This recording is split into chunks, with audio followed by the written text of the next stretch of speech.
പാർലമെന്റിന്റെ വർഷകാല സമ്മേളനത്തിൽ സ്വീകരിക്കേണ്ട തന്ത്രങ്ങൾക്ക് രൂപം നൽകാൻ എൻഡിഎയുടെ മംഗൾ മിലൻ നടന്നു. പ്രതിപക്ഷമായ ഇന്ത്യ സഖ്യത്തിന്റെയും നേതാക്കൾ യോഗം ചേർന്നു. എൻഡിഎയുടെ മംഗൾ മിലനിൽ നിരവധി സുപ്രധാന വിഷയങ്ങളെക്കുറിച്ച് പ്രധാനമന്ത്രി നരേന്ദ്രമോദി മാർഗനിർദ്ദേശം നൽകി. പാർലമെന്റിൽ സ്വീകരിക്കേണ്ട തന്ത്രങ്ങളാണ് പ്രധാനമന്ത്രി നരേന്ദ്രമോദിയുടെ നേതൃത്വത്തിൽ ചേർന്ന യോഗത്തിൽ ചർച്ചയായത്.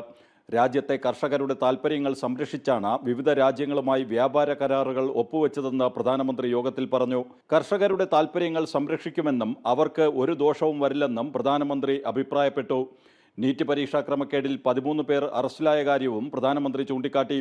ഭാവിയിൽ ചോദ്യപേപ്പർ ചോർച്ച അടക്കമുള്ള ക്രമക്കേടുകൾ ആവർത്തിക്കാതിരിക്കാനായി സ്വീകരിക്കുന്ന നടപടികളെക്കുറിച്ചും മോദി യോഗത്തിൽ വിശദീകരിച്ചു. വർഷകാല സമ്മേളനത്തിൽ എൻഡിഎ ക്രിയാത്മക പങ്ക് വഹിക്കുമെന്നും രാജ്യത്തിന്റെ ഭാവിക്കും യുവജനങ്ങൾക്കും വേണ്ടി ഒന്നിച്ച് പ്രവർത്തിക്കാൻ പ്രതിപക്ഷത്തോട് മോദി ആഹ്വാനം ചെയ്തെന്ന് പാർലമെന്ററി കാര്യമന്ത്രി കിരൺ റിജിജു പറഞ്ഞു. पूरा एनडीए सकारात्मक भूमिका निभाएंगे। हम देश के लिए जो भी बिल्स बिजनेस लेके आए हैं, इसके लिए पूरा एनडीए एकजुट होकर के हम इसको पारित कराएंगे।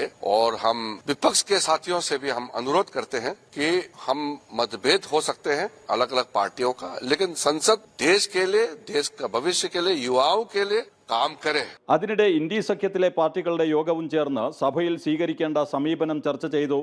നീറ്റ്, അയോധ്യ വിഷയങ്ങളിൽ പ്രതിഷേധം തുടരാനാണ് ഇന്ത്യ സഖ്യത്തിന്റെ തീരുമാനം. ജനം, ഡൽഹി.